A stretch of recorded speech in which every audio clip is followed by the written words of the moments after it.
کیا تاریخ صرف سچ بولتی ہے؟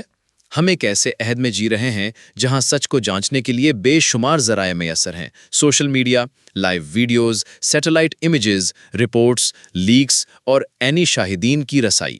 لیکن اس کے باوجود ہم اکثر ابہام میں مبتلا رہتے ہیں، نہ صرف اس لیے کہ معلومات کا سیلاب ہے، بلکہ اس لیے کہ ہر سچ کا ایک متضاد بیانیہ بھی موجود ہوتا ہے۔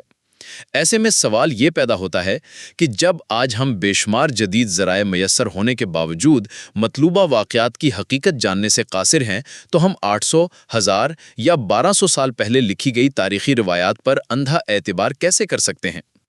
چند جدید مثالیں جو تاریخی سچائی پر سوال اٹھاتی ہیں۔ 9/11، 2001۔ دنیا نے دیکھا کہ نیو یارک کے ورلڈ ٹریڈ سینٹر کے ٹاور زمین بوس ہو گئے۔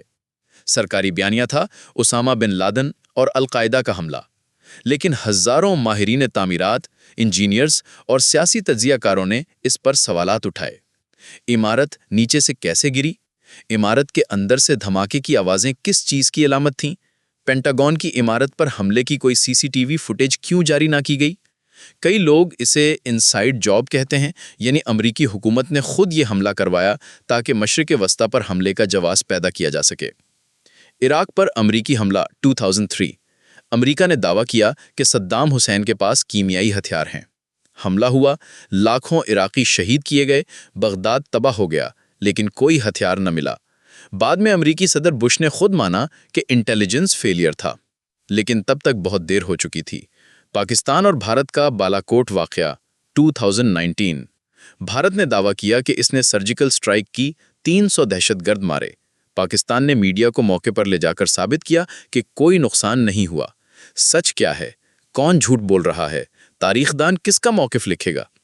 ہندو تاریخ دان اگر شدت پسند ہوا تو پاکستان کے خلاف لکھے گا، اور پاکستانی ہوا تو پاکستان کے حق میں لکھے گا، اور 200 سال بعد والے تقسیم کا شکار رہیں گے اور کبھی سچائی معلوم نہیں کر پائیں گے۔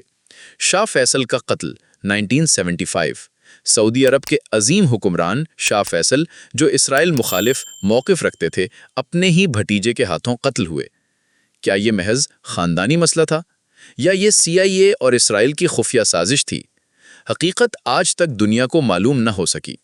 اب سوال یہ ہے کہ اگر آج کی دنیا اتنے جدید ذرائع کے باوجود سچ تک نہیں پہنچ سکتی، تو ماضی کی تاریخ پر کیسے یقین کیا جائے؟ تاریخی کتابوں میں زاویہ نظر بہت اہم ہوتا ہے۔ تاریخی کتابیں عموماً دہائیوں اور صدیوں بعد لکھی گئی ہیں۔ فاتحین کی زبان الگ ہوتی ہے، مفتوح کی زبان الگ۔ حکمرانوں کا موقف الگ ہوتا ہے، عوام کا الگ۔ تاریخی کتابوں میں قصے اور افواہ بھی ہو سکتی ہیں۔ مثلاً تبری نے اسلام کی ابتدائی تاریخ لکھی، لیکن انہوں نے خود لکھا، میں نے وہی کچھ لکھا جو مجھے پہنچا، نہ کہ وہ جو میں نے خود دیکھا۔ تو پھر سوال یہ ہے کہ جو لکھا گیا وہ اصل تھا یا محض سنایا گیا؟ واقعات کربلا کی مختلف تفصیلات مختلف کتابوں میں مختلف انداز سے بیان ہوئیں۔ کوئی کہتا ہے لشکر ہزاروں میں تھا، کوئی کہتا ہے درجنوں میں۔ کس پر یقین کیا جائے؟ سوال یہ ہے کہ کیا اس اختلاف سے امت کے درمیان جنگ کا جواز نکلتا ہے؟ یہ بات یاد رکھنی چاہیے کہ تاریخ ایمان نہیں بلکہ علم ہے، اور علم ہمیشہ تحقیق، تجربے، تجزیے اور شک سے گزر کر ہی پختہ ہوتا ہے۔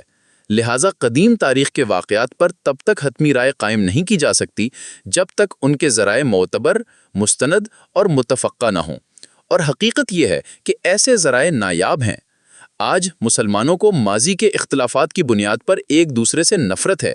کسی نے کسی صحابی رضی اللہ عنہ پر کچھ لکھ دیا، کسی نے کسی خلیفہ کے خلاف کچھ کہہ دیا، اور امت تقسیم ہو گئی۔ ہمیں یہ سوچنا ہوگا کہ کیا ہم نے جو پڑھا وہ واقعی سچ تھا، یا کسی فرقے، حکمران یا مورخ کا تعصب؟ کیا ماضی کے غیر مستند و متضاد واقعات کو بنیاد بنا کر آج لڑائی کرنا قابل فہم ہے؟ تاریخ کو کتاب مقدس نہ بنائیں، اسے علم کی طرح پڑھیں، سوال کریں، تحقیق کریں، لیکن دوسروں کے ایمان، خون یا عزت پر فیصلہ نہ کریں۔